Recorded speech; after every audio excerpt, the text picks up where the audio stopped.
The diplomat, और मुझे वो डिप्लोमैट टाइटल बहुत पसंद था। लुक टेस्ट जो बहुत इंपॉर्टेंट था कि मैं दिखूं एक डिप्लोमैट की तरह। फर्स्ट सीन के बाद मुझे लगा नहीं कि मैं जॉन अब्राहम को देख रही हूँ, मैं जेपी सिंह को देख रही हूँ। आज मेरे साथ दो अजीमो शान गेस्ट मौजूद हैं। सही मायनों में हम मिडिल क्लास लोगों के, आउटसाइडर्स के सही रिप्रेजेंटेटिव। एक हैं फाइटर, विनर, कन्विक्शन के बादशाह, अकल और ताकत दोनों का पावर हाउस जॉन अब्राहम जी, और साथ में हैं जिनको मैं ये कहता हूँ कि वो बिहार वाला जो केरला का जो फाइटर है वो है उनमें, शिवम नायर जी। कैसे हैं आप दोनों? थैंक यू आशीष, बहुत अच्छा हो, मतलब बहुत टाइम बाद हम लोग मिले हैं। Feels good to be here. पहले जैसे कि मैं बोल रहा हूँ कि रियलिज्म और थ्रिल और इस तरह की फिल्म जहाँ पर डिप्लोमेसी की बात होती है, जहाँ वर्ड्स काउंट करते हैं, वैसे में आप लोगों ने बैलेंस कैसे बनाया स्टोरी टेलिंग और सिनेमेटिक जो लिबर्टी है उसको लेकर? हाँ जी, तो बेसिकली ये स्टोरी तो बेस्ड ऑन ट्रू स्टोरी है, क्योंकि diplomat character, diplomat very few words use करते हैं और काफ़ी वर्ड्स नहीं यूज़ करते हैं, तो बहुत वेल क्राफ्टेड स्क्रिप्ट है। कैरेक्टर को बहुत अच्छे से अंडरस्टैंड करके जो रियल डिप्लोमेट जेपी सिंह, जिनसे मैं और मेरा राइटर रितेश शाह दोनों मिले थे, काफ़ी 2-3 बार मिले हम लोग, तो उनका अप्रोच, उनका personal life as well as professional कैसे मूव होते हैं, क्या बात हो, सारी स्टडी करके तो स्क्रिप्ट लिखी है। तो जो स्क्रिप्ट है, जब जॉन के पास पहुंचा स्क्रिप्ट, बहुत एडिक्टेड शार्प स्क्रिप्ट है। You can extra line add नहीं कर सकते आप, और अगर निकालोगे लाइन तो आपका बैलेंस खो देगा, इतना शार्पन लिखा हुआ स्क्रिप्ट था। आई थिंक जॉन स्क्रिप्ट पढ़ के ही जॉन प्रोजेक्ट में कंफर्म किया कि एब्सोल्युटली स्क्रिप्ट पढ़ा मैंने एंड आई फेल्ट यार ये, क्योंकि मुझे पता नहीं था, मैं कुछ प्रिपेयर्ड नहीं था, किसी ने मुझे आइडिया नहीं दिया कि ये क्या स्टोरी है, कौन सी स्टोरी है, कहाँ से आई है। मैंने देखा, मेरे वर्क डेस्क पे पड़ा था द डिप्लोमैट, और मुझे वो डिप्लोमैट टाइटल बहुत पसंद था क्योंकि मैं जियोपॉलिटिकली बहुत ही अवेयर हूँ जी, तो आई लव डिप्लोमैट्स, और जयशंकर का तो मैं बहुत बड़ा फ़ैन हूँ। तो पढ़ा मैंने और एंड तक मैं रुका नहीं। आई जस्ट रेड इट, और फ़ोन रखने के बाद जो मैंने अब तक कोई इंटरव्यू में मैंने नहीं कहा, मैंने अपने खुद के मैनेजर को उस टाइम पे मैंने बताया भी नहीं। मैंने सीधा प्रोड्यूसर को फ़ोन किया से I want to meet the director and I really like this space. किसी को नहीं बताया, मतलब इतना एक्साइटेड था मैं। शिवम आया, हम लोग मिले, हमारी ट्यूनिंग वहीं से शुरू हुई, क्योंकि मुझे याद है मुझे पूछा गया था कि आपके डेट्स क्या है, कितना पैसा लोगे, ऐसे वो सब भूल जाओ। I would like to be my director's actor, मुझे जो डायरेक्टर बोलेगा मुझे उस हिसाब से काम करना है। और शिवम ने कहा, मुझे अभी भी याद है कि वो बहुत ही साइलेंट है, तो वो ऐसे स्कूल टीचर जैसे कर रहे थे, हाँ बेटा सही बोल रहे हो ऐसे। And I decided to do the film, और आज हम लोग यहाँ आपके सामने बैठे with a finished product. JP sir से मिले आप, जो अनसंग हीरो हैं हमारे? जी मिला, मैं 2 बार ही मिला हूँ। उसके अलावा बहुत टाइम हमारे जो प्रोड्यूसर्स हैं, समीर दीक्षित और जतेश वर्मा, जिनके पास ये राइट्स थे, वो जेपी सर से काफ़ी टाइम में, कल ही तो हम बात कर रहे थे फ़ोन पे, तो ऐसे we spoken to him a number of times. तो अच्छा लगा कि बहुत ही स्वीट, सरल तो नहीं बोल सकते, बहुत स्वीट सिंपल आदमी है, लेकिन एक बात है उनमें। कुछ आपसे, आपके जो रियल लाइफ अवतार है और ये जो डिप्लोमेट का किरदार है, मुझे लगता है काफ़ी मेल खाता है उसमें। 2 चीज़ों में हम लोग काफ़ी सिमिलर हैं। एक तो जैसे मैं हमेशा कहता हूँ, मेरा फेवरेट स्पोर्ट चेस है, शतरंज है जी। मुझे शतरंज बहुत पसंद है। मैं सोचता हूँ कि मैं 30-40 कदम आगे सोचता हूँ ऑन द चेस टेबल, जो बहुत कम है, लेकिन मैं सोचता हूँ आगे। उस हिसाब से एक डिप्लोमेट भी आगे सोचता है, आगे की सोचता है कि क्या करना है मुझे, अगर ये नहीं चलेगा तो मुझे ये मूव करना पड़ेगा, अगर ये नहीं चलेगा वो करूँगा मैं। तो I think we are very similar in that space, और मैं काफ़ी एनालिटिकल हूँ, हर चीज़ को स्टडी करता हूँ, और जब भी मैं बात करता हूँ बाद में जाके उसका मैं सोचता हूँ, उसका एक्शन क्या था, रिएक्शन क्या था, सब कुछ मैं एनालाइज करता हूँ। तो ये 2 क्वालिटीज़ जो एक डिप्लोमेट में मुझ में, उसके अलावा मैं बहुत ही अलग हूँ। बॉडी लैंग्वेज में मुझे बहुत काम करना पड़ा। तो शिवम के साथ मैंने सारे कैरेक्टर्स के साथ काफ़ी रीडिंग करा, उसके बाद मेरे कैरेक्टर के ऊपर सौरभ सचदेव के साथ काफ़ी वर्कशॉप्स हुए 3 हफ्ते के लिए। उसके बाद वापस रीडिंग में गया, उसके बाद हम लोग शूट पे आ गए। तो I think it was a combination of a little bit of जो मेरा रियल सेल्फ था, और बाकी का मुझे लगता है 70% तो जो जेपी सिंह सर थे वो कोशिश यही करें हम लोग कि वो स्क्रीन पे लेके आए। उसके अलावा लुक टेस्ट जो बहुत इम्पॉर्टेंट था कि मैं दिखूं एक डिप्लोमेट की तरह। और सबसे बड़ा कॉम्प्लीमेंट तो मुझे मेरे कोस्टार सादिया से मिला। व्हेन शी सेड के फर्स्ट सीन के बाद मुझे लगा नहीं कि मैं जॉन अब्राहम को देख रही हूँ, मैं जेपी सिंह को देख रही हूँ। I think that's the biggest complement. और दूसरे आदमी ने, इफ़ आई मे से, जो कॉम्प्लीमेंट मुझे ऐसे दिया वो अनुराग कश्यप थे, जिन्होंने फिल्म देखी। He said wow. इवन जब मैं देख रहा था तो मुझे जॉन से ज़्यादा वो डिप्लोमेट ही दिख रहे थे, जीपी सर दिख रहे थे। क्योंकि जैसे जितना मैंने उनके बारे में पढ़ा है, एक और क्वालिटी जो मुझे लगता है कि आपके अंदर एक अच्छे इंसान की, कि जिस तरीके से उज़मा उनके पास जाती हैं, कैसे वो वहाँ पहुँचती हैं और उसके बाद उनको हाई कमीशन में ठहराया जाता है। सुषमा जी उस समय बिजी थी और उसके बाद किस तरीके से उसे रोका जाता है और वो खुद कार में लेके जाते हैं वाघा बॉर्डर तक, कि अपने आप में मतलब न सिर्फ ह्यूमैनिटी की, उसके अलावा जो एक वैल्यूर है, एक वो साहस की कहानी है। और वो जो हम बोलते हैं कि डिप्लोमेट में उनके वर्ड्स और उनकी सब चीज़ें, वो इंटेलिजेंस, हर चीज़ वो दिखाई देती है। तो मुझे लगता है जॉन आपके अंदर वो सब चीज़ें। Thank you, so sweet. Shivam, जब आप जॉन को कास्ट कर रहे थे, क्या क्या चीज़ें आपने उनको बताई और क्या आपने दिमाग में रखी हुई थी चीज़ें? नहीं, मैंने ज़्यादा कुछ बताया नहीं, वो स्क्रिप्ट बहुत प्रिसाइज लिखा हुआ था। एक दूसरी बात, मुझे जॉन की बात ये बहुत अच्छी लगी थी कि वो बहुत स्क्रिप्ट पढ़ते हैं, रीडिंग इनका हैबिट है रोज़। तो उसके अलावा जियोपॉलिटिकल एरिया उनको बहुत अच्छी तरह पता है। तो ये 2 चीज़ क्लियर थी। फिर मुझे सिर्फ जानना था कि as a human, as a person मैं कनेक्ट हो गया था उस वक्त। देन क्या था कि बेसिकली मैं देख रहा था जॉन का कि वो इंटेलिजेंस और शार्पनेस जेपी सिंह को मैं मिल चुका था, तो बहुत कुछ करीब था कन्वर्सेशन में। तो फिर स्मॉल फीडिंग चाहिए थे, नॉट वो खुद प्रिपेयर थे और खुद स्क्रिप्ट पढ़ के इन बिटवीन द लाइंस का जो प्ले था वाइल शूटिंग, वो इंटेलिजेंस और शार्पनेस को खाली अलर्ट चेक पे रखते थे बस, नहीं। अदरवाइज जिस दिन लुक टेस्ट में पहले दिन आया, स्क्रिप्ट पढ़ चुका था और कैरेक्टर के बारे में मालूम था, जैसे ड्रेस पे आया तो मैं लगा तो जॉन है नहीं, JP Singh. I got the character. फिर उसके बाद उसमें ज़्यादा मुझे बात करनी नहीं थी। जेपी सर ने देखी अभी फिल्म? जेपी सर ने फिल्म, जेपी सर शूट पे आए थे हमारे पास। जिस दिन शूट पे आए, अमृतसर में आए थे जेपी सर, तो आके देख के बोला यार तो वही लग रहा है। क्या लग रहा है? बोला यार मैं ही तो लग रहा हूँ। क्योंकि जिस तरह का प्रेजेंस था, ऐसा खड़े थे, जिस तरह चल रहा था, मेरे ख्याल से इससे बड़ा कॉम्प्लीमेंट नहीं हो सकता। या और मैंने जेपी सर को पहले काफ़ी स्टडी किया था, जिस तरीके से वो खड़े रहते हैं, लेग्स क्रॉस करते खड़े रहते समय, तो छोटी छोटी चीज़ें जो शायद ऑडियंस को सबकॉन्शियसली उनके जहन में आ जाएगी, but I was trying to copy his body language. वो बहुत ज़रूरी था, बिकॉज क्योंकि मेरी बॉडी काफ़ी अलग है in real life, so I can't walk like John Abraham. तो वो काफ़ी मैंने चेंज करा इस फिल्म के लिए, एंड आई थिंक वो बहुत इंपॉर्टेंट होता है। Honesty to the character is very important. वो पर्दे पे बहुत मुकम्मल तरीके से वो निकल के स्पिरिट ने मुझे Correct. ना संभव ना जॉन ने कैसे पकड़ा, गॉट द इंटरनल स्पिरिट। जो जेपी सिंह को पता चल गया यार तो मैं हूँ, जिस तरह देखता है, लुक देता है, लाइन्स बोल देता है, लुक वेरी सिमिलर टू, वो इनसाइड चीज़ पकड़ लिया। मुझे लगता है परमाणु के बाद बहुत कम ऐसी फिल्में हुई होंगी जिसमें आप पूरी तरीके से ड्रेस्ड अप हैं, पूरा सूट वूट पहना हुआ है। एब्सोल्युटली। और मेरा जो इमेज है वो एक्शन का है, और ऑडियंस का भी एक है कि जॉन अब्राहम को एक्शन में दिखना चाहिए। लेकिन एक बहुत बड़ी ऑडियंस है जो जॉन अब्राहम को मद्रास कैफ़े, बाटला हाउस, परमाणु और अभी डिप्लोमेट, इन ऐसी फिल्में में पसंद करती है।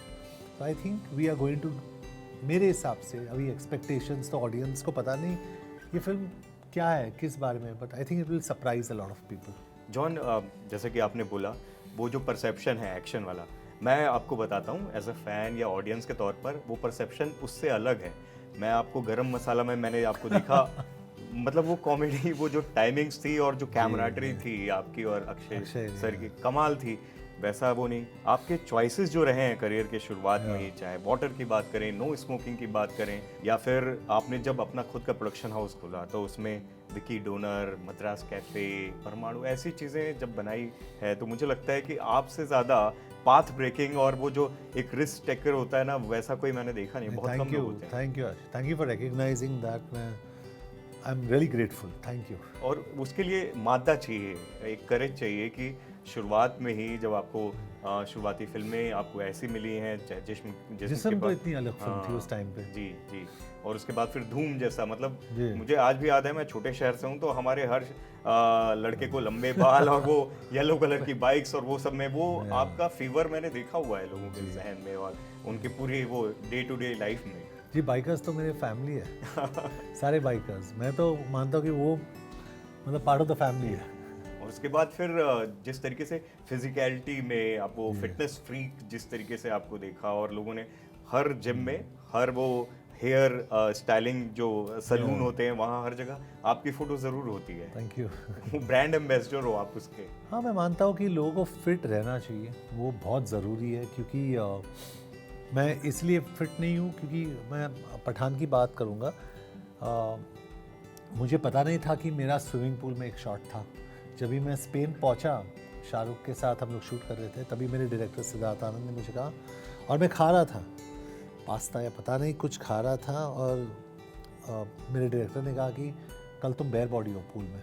आपने देखा मैं पूल से निकला वाइट शॉर्ट्स में। तो I think you always have to be prepare, और फिटनेस एक वे ऑफ लाइफ होना चाहिए। मैं वो मानता हूँ। आपको नहीं लगता आप अपने आप पे बहुत ज़्यादा बहुत- प्रेशर भी डालते बहुत हो? ज़्यादा। सातों दिन आपको जिम जाना है, आप बीमार हो तो भी भले उस दिन लाइट वेट करोगे लेकिन करोगे। करूँगा। शुगर आपने इतने सालों से खाया जी। नहीं, बहुत सारी चीज़ों से अपने आप को खुद को महरूम रखते हो। जी, प्रेशर है लेकिन मुझे अच्छा लगता है क्योंकि अंडर प्रेशर मैं बहुत अच्छा काम करता हूँ। और मेरे मैनेजर ये पसंद नहीं करती है, बोलती कि मेरा ब्लड प्रेशर हाई हो गया है, लेकिन मैं अंडर प्रेशर बहुत अच्छा काम करता हूँ। मुझे प्रेशर चाहिए ऑल द टाइम। अगर प्रेशर नहीं होता है, I feel I am going to retire, तो और प्रेशर चाहिए, तो मैं कहीं और से प्रेशर लेके आता हूँ। जैसे मेरा फुटबॉल टीम, और प्रेशर लेके आओ, और प्रेशर लेके आओ। So I enjoy this. Shivam sir, John के बारे में सेट पर ऐसा जब आपको एक्टर मिलता है जो पूरी तरीके से डायरेक्टर्स एक्टर हो जाता है, अपने आप को समर्पित कर देता है डायरेक्टर के तौर, तो वैसे एक्टर के लिए आप क्या कहना चाहिए? बहुत मज़ा आता। तो मैं बहुत एंजॉय किया जॉन के साथ, तो बार बार काम करूँगा इसके साथ, स्क्रिप्ट ढूंढूंगा, लेके आऊँगा, वो ना बोलेगा मैं तो लेके आऊँगा, क्योंकि बहुत मज़ा है। लॉट्स ऑफ लर्निंग इस फिल्म में कि इस फिल्म को मेकिंग के प्रोसेस में बहुत कुछ नई चीज़ मैंने सीखा है एज ए डायरेक्टर। और ये मेरे हिसाब से मेरी बेस्ट फिल्म होगी अभी तक जितने बनाए हमने। और जो सीखना होता है ना एवरीडे शूट, जो आप लिखे हो शूट करोगे जाके, एटमॉस्फेयर करेक्ट था। जॉन एज एन एक्टर वो एवरीडे कुछ न कुछ कर रहा है, नया चीज़ करने की कोशिश में हम, और ये तो मज़ा आ रहा है बस। दैट गिव एंड टेक वाला जो था ना, वो बहुत मज़ेदार एक्सपीरियंस था। आप दोनों के लिए सबसे चैलेंजिंग चीज़ क्या थी सेट पर इस रोल को, इस फिल्म को करते हुए? और ऐसी कोई चीज़ जो दिल के एकदम करीब रह गई हो, जो बताना चाहो आप? जी, मैं बताऊँ सबसे चैलेंजिंग चीज़ क्या थी। मैं बाहर से आया एक सुबह और मैं बहुत थका हुआ था। ट्रिमर को लेके मैंने आधी मूंछ मुड़वा दी और सिर्फ एक साइड था और एक साइड कुछ नहीं था। और बहुत ही इम्पोर्टेंट सीन था, चेस सीक्वेंस था। और मैंने मेकअप पर्सन पेरू को मैंने बोला, पेरू अभी क्या करूँ मैं? तो हम लोग ने उसको पेंट किया और हम लोग सेट पे गए और मैं तो हंस रहा था क्योंकि ये क्या हो गया। और शिवम ने मुझे देखा, what are you laughing for? तो वो मेरे हिसाब से चैलेंजिंग चीज़ वो था। लेकिन ऑन अ सीरियस नोट, मेरे हिसाब से सबसे चैलेंजिंग चीज़ वो इंट्रोगेशन सीन था उज़मा के सामने, जो सादिया खेल रही थी उज़मा। और उस टाइम पे वो हमारी पहली सीन थी और मैं उसको देख रहा था। और हर शॉट के बाद शिवम मेरे पास आते थे, जॉन जीबी सर्च आइस के साथ ढूंढो क्या। तो कंटिन्यूसली मैं इंस्ट्रक्शंस ले रहा था और एकदम अपने आप में इंटरनलाइज कर रहा था। और जैसे कैमरा रोल होता था, I open my eyes and search. तो वो काफ़ी इंटेंस था मेरे लिए। और by the end of the day ऐसे हो गया था। So I think that was challenging. और थ्रू द फिल्म वो था। और मैं अपने डायरेक्टर को क्रेडिट देना चाहूँगा कि उनके वजह से I think I have not got out of character through even one shot in the film. Shivam sir आपके लिए चले वो भी मेरे लिए ये था कि मैं कभी स्टोरी इस्लामाबाद में सेट है और मैं कभी गया हूँ नहीं, देखा है नहीं, फ़ोटो वोटो देखा, जो भी देखा होगा वो क्रिएट करना, इंडियन एम्बेसी इस्लामाबाद, वो एटमॉस्फेयर क्रिएट करना, सही कास्टिंग करना, सही एटमॉस्फेयर क्रिएट करना सबसे मुश्किल काम था। प्रोडक्शन डिज़ाइनर था रवि, तो हमारा मेन ये था कि वर्ड में लेके आओ। तो बस थिंग है कि जो लोगों ने फिल्म देखी, जो हमारे दोस्त लोग देखे, वो बोले यार बॉस ऐसा लगता है कि हमको ट्रांसपोर्ट कर दिया इस्लामाबाद में, वो दुनिया दिखती है, वो एम्बेसी दिखता हो, वो बहुत सच्चा लगता है वो उसमें वो क्रिएट करने में थोड़ा हमेशा वरी रहता था कि ये पूरा नकली ना लगे कि यार ये लग नहीं रहा है, तो उसका एक वरी कंटिन्यूस रहा है। तो लोग ने बट हम ये अभी बोल रहे हैं कि लगता है वहाँ कहानी उस दुनिया की लगती है। और कोई ऐसी बात जो दिल के एकदम करीब रही हो? अच्छा बुरा दोनों चीज़ बता सकते हो? अच्छा, मैं जैसे जॉन का इंट्रोडक्शन सीन की बात कर रहे हैं, वो बार बार बोलते हैं तो मैं बोलता हूँ बट दैट्स वन तो एकदम बिगिनिंग शूटिंग का फर्स्ट शेड्यूल में आ गया था शुरू में, बहुत क्योंकि बहुत क्लोजली हमने कैरेक्टर के नज़दीक किया था। वो इंट्रोडक्शन शूट होने के बाद मुझे समझ में आ गया कि इसको कैरेक्टर ग्राफ करेक्ट है। उसके पहले मेरे उज़्मा का एक इंटरेक्टिव सीन था, वो पहले उसको करके इस पे आए थे, तो उतने में मैं सेट हो गया कि ये दो कैरेक्टर अपनी जगह सेट है। फिर वो सेटिंग वो हैप्पीली मैं एक्सेप्ट कर लिया कि नैरेटिव में दोनों कैरेक्टर अपना ग्राफ पकड़ लिया है। I don't know worry about this, surrounding को भी मेरे को देखना है। और बुरा नहीं है but there is one sequence, मैं बोलूँगा नहीं क्या सीन है, वो की सीन है फिल्म के अंदर में, वो टफ था शूट करना, वही बहुत मैं सोच रहा था। या that is a tough scene, very tough to shoot. और वो सुन थोड़ा पेनफुल प्रोसेस था उसको शूट करना, तो उसके बारे में फिल्म में सरप्राइजिंग सीन है, वो इंटरेस्टिंग सीन है। नहीं, वो उसके लिए 14 तारीख तक रुकेंगे हम। और जॉन और इंट्रोगेशन जो है ना वो कल्ट हो जाते हैं। आप न्यूयॉर्क में अगर आपने सीन देखा होगा, न्यूयॉर्क में मैं उस तरफ अदर वे राउंड था, लेकिन इस बार ये है तो क्रॉस फिंगर्स। हमें लगता है कि ये जिस इंट्रोगेशन सीन की आप बात कर रहे हैं वो भी उस लेवल या उससे ऊपर ही जाए। Thank you. तो मुझे ये लगता है जैसे कि शुरुआत में मैंने बोला कि आप लोग जैसे कि हम सब के रिप्रेजेंटेटिव हो, आपकी कहानी बहुत अद्भुत है। केरला से 5th स्टैंडर्ड के बाद में बिहार पहुँचे, कैसे आपकी जो दोस्ती थी उस समय की, जॉन को पता है कि नहीं, वो कमाल की दोस्ती थी, और फिर कैसे सीधा वो डेयर करके सत्यजीत रे के घर में घुस जाते हो। That I didn't know. Yeah. और वो डेयरिंग आप बताइए, उनसे भी आऊँगा, पहले ये कहानी आप जॉन को अभी बताइए। बहुत मैं पहली बार फिल्म डायरेक्टर बनना था, तो मैं कलकत्ता, बिहार से नज़दीक कलकत्ता था, तो मेरे एक दोस्त हैं, उसको पकड़ा मैंने, भाई मेरे को कलकत्ता जाना है। तो मैं बेसिकली उस समय 10th में था हाँ तब तो मैं उसको लेके चला गया कलकत्ता। तो मेरे पास एक एड्रेस था उसका, सतीश राय का, दो लोग एड्रेस लेके गए थे, सतीश राय और मृणाल से दो लोग एड्रेस लेके गए थे। दोनों से आपकी मुलाकात? दोनों से मुलाकात। तो मैं जब मेरे जो दोस्त के साथ गया वहाँ पे, तो वहाँ पे जब गए तो हुआ ये था कि काफ़ी कुछ रिपोर्टर्स वहाँ थे, उनको हिम्मत नहीं थी उनके फ्लोर पे जाने की, फर्स्ट फ्लोर पे। डेयरडेविल आपका अंदाज था? कोई नहीं गया। उनको देख के मेरा दोस्त बोला कि निकलो वापस चलते हैं, ये तो मिल ही नहीं पाएंगे। मैंने बोला यार मेरे को तो मिलना तो है।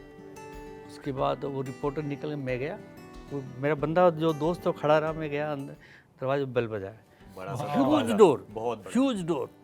तो थोड़ी देर नहीं रे नहीं आया, रे साहब नहीं आया, दरवाजा उनके घर का थोड़ा देर को दरवाज़ा खुला, तो दरवाज़ा खुला, एक स्टूल के ऊपर एक लड़का खड़ा है, उतना बड़ा, जब उससे स्टूल लगा के खड़ा हो गया, दरवाज़ा खुला, दरवाज़ा खोल के बोला कि कौन? तो मैं बोला कि मैं रही जी से मिलना है। तो गया अंदर, थोड़ा देर का बुलाया, अंदर गया तो वो एक टेबल पर बड़े ह्यूज सा स्पेस, बहुत सारे पेपर्स और टाइपिंग चल रहा था, कुछ लिख रहा था स्क्रिप्ट। मेरे को देखा भी नहीं, मैं खड़ा हो गया। तो मैं बोला कि मैं असिस्ट करने आया हूँ। तो बोला कितना पढ़ाई किया? मैंने 10th में। तो फिर बोला कि देखा नहीं यार, टर्न कर गया, ग्रेजुएशन कर लो, उसके बाद पूना इंस्टीट्यूट है और वहाँ पढ़ाई करना, उसके बाद। फिर मैं साइलेंट वहाँ खड़ा हूँ, कुछ बोला नहीं। थोड़ा देर वो उठ के आए, बाहर आया, मैं भी उसके साथ आ गया, और उसके बाद वो ग्रेजुएशन करके पूना इंस्टीट्यूट जाने के बाद हम लोग मिलेंगे। फिर दरवाज़ा बंद कर दिया, मैं बाहर आया तो बंदा नीचे खड़ा है, दूसरा वाला सीढ़ी के नीचे। उसको लगा कि जाते होते देखा, और आया, मैं बोला बॉस मिल लिया, वो बुला रहे। तो मैं तो हाँ, बोले नहीं अभी तुम कर लो, अभी कॉलेज में जाने के बाद पढ़ाई के बाद बुला लिया। बट मेरे को ट्रू स्टोरी, फिर वहाँ से निकला, फिर मैं बोला यार ये बात आपके लिए दिल पे लग गई थी? हाँ लगी। उसके बाद मेरी मुझे बेइज्जती लगा हो गई। हाँ उसके बाद मैंने मृणाल दा को मिले, मृणाल दा के पेपर, तो वहाँ गए, मैं उनको ढूंढते हुए गए, वहाँ गए तो वो मिल गए। उनके पास सिर्फ एक फ्लैट था, तब नया नया लिए थे फ्लैट, दरवाज़ा खुला, तो बोले कि ये ऐसा ऐसा है। बोला हाँ, कर सकता है। पैसे नहीं मिलेंगे। पैसे नहीं मिले, पैसा नहीं कुछ। हाँ रहोगे कहाँ? मैं बोला यार कहाँ बोले हमारी फिल्म में कोई, अभी जाके मैंने घर लिया है इतने टाइम के बाद, मैं कोई यहाँ पे कुछ इनकम कुछ नहीं है, तो तुम्हारा चॉइस। मैं बोला यार इधर भी नहीं रह सकता, फिर वापस आ गई, फिर पढ़ाई ख़त्म, फिर कॉलेज का सब ख़त्म करके then state come to Bombay. Satyajit wow. अब ये आपकी भी मतलब कहानी जो है वो कमाल की कहानी नहीं, वो रियलिटी है। 550 रुपए वो bank of India, bank of Maharashtra, bank of Maharashtra में 550 रुपए लेकर इंडस्ट्री में आने वाला, आज हम उसको सही रिप्रेजेंटेटिव इसलिए मैं मानता हूँ कि उनको मालूम है अपने कन्विक्शन के दम पर। मुझे मालूम है इतनी सालों की जर्नी में मैंने देखा है कि वो मॉडलिंग की दुनिया से सुपर मॉडल्स, जब आपने शुरुआत की तो लोग बोलते थे मॉडल फेस हैं, मॉडल्स एक्ट नहीं कर पाते, वो सिर्फ क्लोथ हैंगर हैं और बहुत सारी चीज़ें। हर आपने मोड़ पे एक वो हार देखी है, उस हार को हराते हुए कैसे फिनिक्स के तौर पर बाउंस बैक किया है, वो अपने आप में अलहदा कहानी है, ज़बरदस्त कहानी है। थैंक यू यार, I mean it's a journey. पता नहीं हर टाइम मैं बाउंस बैक ही कर रहा हूँ, बट मज़ा आ रहा है, मज़ा आ रहा है। It's very special. और मैं सबको बोलता हूँ कि अगर मैं कर सकता हूँ, हमारे ऑडियंस, जो आपकी ऑडियंस है दैनिक भास्कर की ऑडियंस, में सबको यही कहता हूँ कि अगर जॉनी अब्राहम कर सकता है तो कोई भी कर सकता है, अगर मैं कर सकता हूँ तो कोई भी कर सकता हूँ। और जो भी क्रिटिसिज्म, जो भी ऑब्स्टिकल्स, जो भी आए बीच में, हम लोग कर सकते हैं। तुम कीप ऑन ड्रीमिंग, करो करो करो, डोंट गिव अप।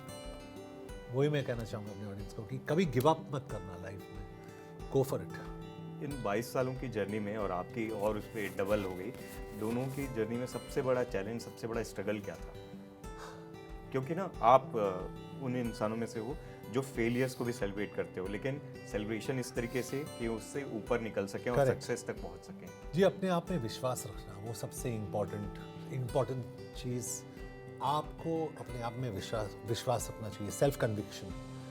क्योंकि बाहर के लोग आपको बोले ना बोले, लेकिन अगर आपके अंदर वो सेल्फ डाउट आ जाए ना, तो वो सबसे ख़राब चीज़ है। तो you have to have self conviction. अपने आप में बिलीव करना कि मैं कर सकता हूँ, मैं कर सकता हूँ, मैं कर सकता हूँ। या कोई भी लड़की देख रही है, मैं कर सकती हूँ, कोई मुझे ये नहीं बोल सकता कि मैं नहीं कर सकती हूँ या मैं नहीं कर सकता। आई think that is very important. कई उतार चढ़ाव रहे होंगे, कई बार टूटे होंगे, कैसे खुद को आपने वो हौसले को बरकरार रखा और मजबूत करके फिर से वो बाउंस बैक जिसकी बात यहाँ बैठा हूँ, लास्ट फिल्म फेल हो गई यहाँ बैठा हूँ मैं, अभी अगली फिल्म रिलीज़ होने जा रही है। लेकिन you have to believe in yourself, वो बहुत इंपॉर्टेंट है चीज़। You cannot not believe in yourself, अपने आप में। तो मैं ये मानता हूँ कि मेरे दिमाग के अंदर मैं मानता हूँ कि मैं कुछ भी कर सकता हूँ, कोई भी पहाड़ चढ़ सकता हूँ। जब मैं बाहर नहीं बोलता हूँ ज़्यादा, मैं स्माइल करता हूँ, लेकिन मैं यही मानता हूँ। That is very important. और जो मैं बोल रहा हूँ आप समझ रहे हो ना, बिकॉज यू आर थिंकिंग कि मैं भी कर सकता हूँ, मैं ये सब कुछ कर सकता हूँ। क्योंकि ये हर एक के लिए, एक पर्सनल जर्नी के लिए बहुत इंपॉर्टेंट है जो मैं बोल रहा हूँ। मैं खुद की जर्नी के बारे में बात नहीं कर रहा हूँ, सब जो सुन रहे देख रहे हैं उनके बारे में। ये तुम लोग मुझसे सीखो, ये करो, you will be successful. John, वो जो एक इंटेंस और ये इतना स्ट्रॉन्ग पर्सोना है, एक्सटीरियर है, उसके अंदर का जो एक बच्चा है, जो एक इमोशनल साइड है, वो आप छुपा के रखते हो, दबा के रखते हो, बहुत सारे सोशल वर्क और ये सब में उसको यूज़ करते हो। लेकिन वो जो एक्सटीरियर है, उसकी वजह से गलत परसेप्शन भी लोगों का बनता है, या उसको उस तरीके से बनाया जाता है, वो फैलाया भी जाता है, मुझे ऐसा लगता है। आप क्या कहना चाहोगे इस पर? जी, कई कबार मेरा हो भी जाता है इमोशनली मेरा आउटबर्स्ट, लेकिन वो ऑनेस्ट है, वो अनफिल्टर्ड है, होना चाहिए। मुझे लगता है वही रिलेटिविटी है आपकी। करेक्ट। लेकिन अंदर से मैं बहुत ही इमोशनल हूँ, स्पेशली जानवरों के लिए और ओल्ड पीपल के लिए, जो बुज़ुर्ग लोग हैं उनके लिए बहुत ही इमोशनल हूँ मैं। शायद उसके वजह से मैं और काम कर रहा हूँ कि मैं एक प्लेटफॉर्म बनूँ कि उनको मैं सहायता दूँ, उनको हेल्प करूँ, NGOs को हेल्प करूँ। और मैं ऑनेस्टली कह रहा हूँ, मैं कुछ इम्प्रेशन क्रिएट करने के लिए नहीं कह रहा हूँ। लोग अक्सर पूछते हैं कि what you going to do, क्या करोगे इतने पैसों के साथ। मैं ये कहता हूँ कि मैं जितने सारे NGOs हैं, जितने सारे जानवर हैं, जिस तरीके से उनके साथ बर्ताव किया जाता है हमारे देश में, तो मैं शायद, क्योंकि गवर्नमेंट पता नहीं क्यों नहीं कानून बना रही जानवरों के लिए, क्रूअल्टी अगेंस्ट एनिमल्स, शायद क्योंकि जानवर वोट नहीं कर सकते उसके लिए लेकिन ये होना चाहिए। तो जब तक ये नहीं होगा, मैं वो कॉज को हमेशा आगे रखूँगा। मैं बोल रहा था कि जब कुछ मालूम नहीं है तो एक अलग कॉन्फिडेंस होता है।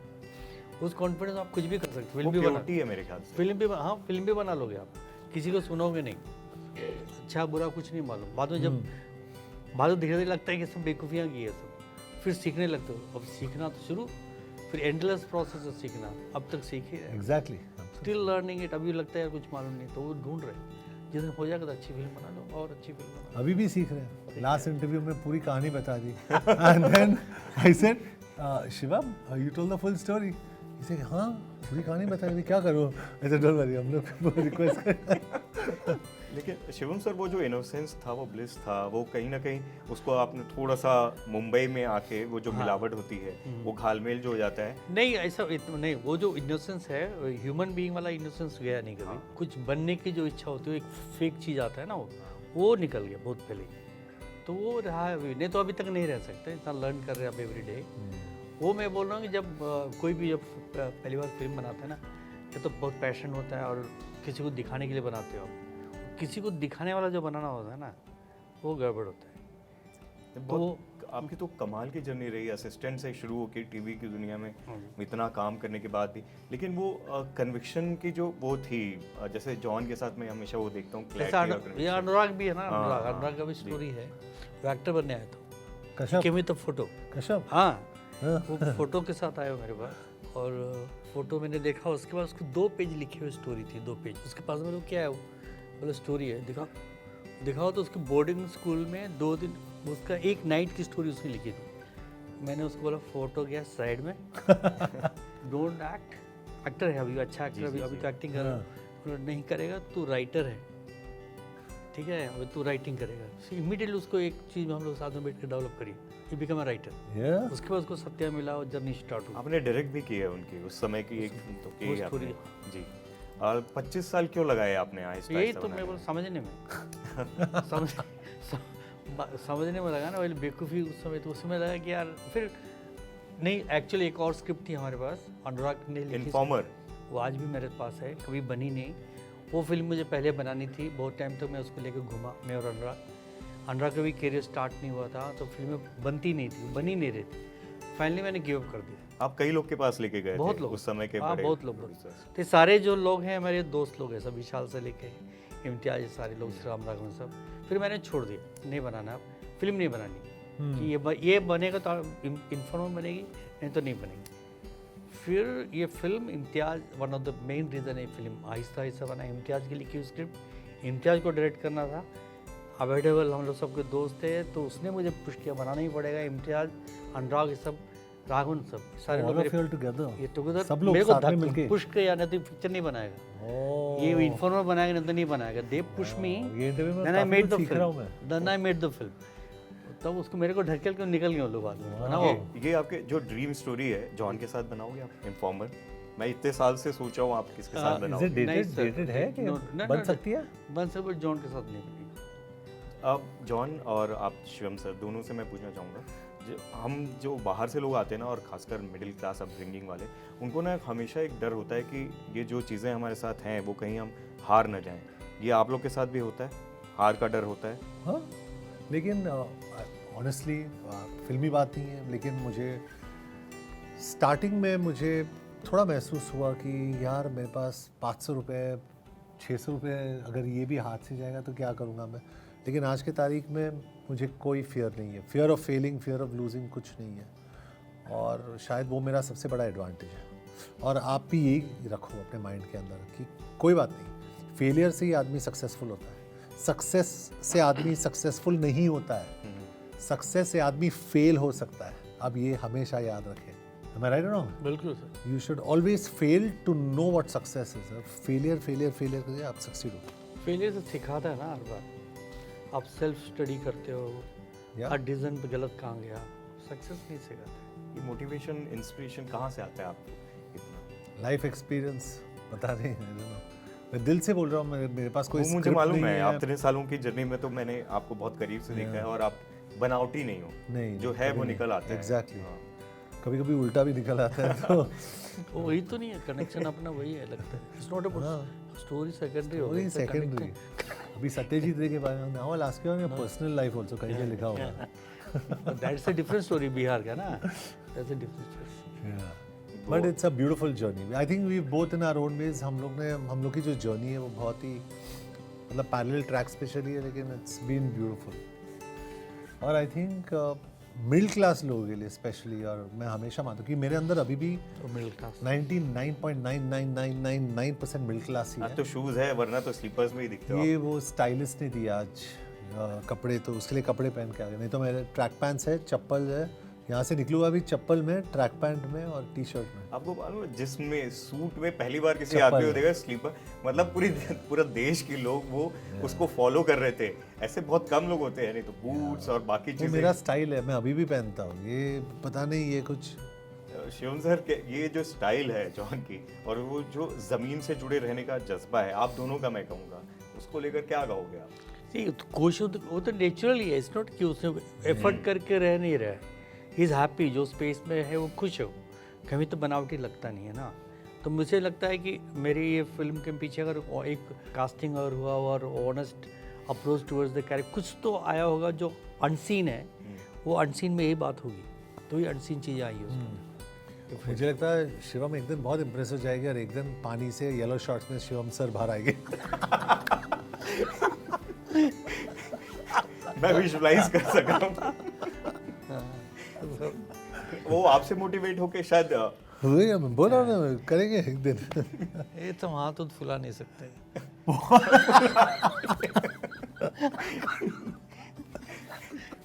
मसलू तो बाइसेप्स की बात हो रही है।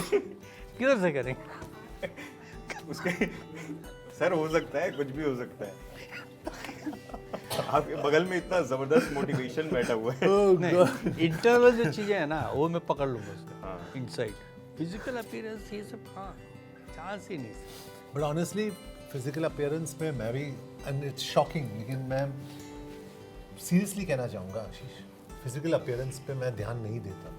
मेरा ये सवाल था, आपने बहुत सालों तक शीशा देखना, आईना देखना ही छोड़ दिया है। छोड़ दिया, मैं कभी सेट पे नहीं देखता हूँ, मुझे पता नहीं, मैं अभी भी पेरू जो मेरे साथ काम करते उसने हेयर वेयर किया है, पता नहीं बाल खड़ा कर दिया ऐसे, but I do not really, मैं आईने में देखता ही नहीं, because I do not care. I feel वो एक नशा है, अगर आप देखोगे एक बारी आप वहीं रह जाओगे, उस वैनिटी में फंस उस वैनिटी में फंस जाओगे। सो कुछ फायदा नहीं। और मैं सही बाइक बात चलाता बोला। हूँ, पूरा ब्राउन ब्राउन हो जाता है।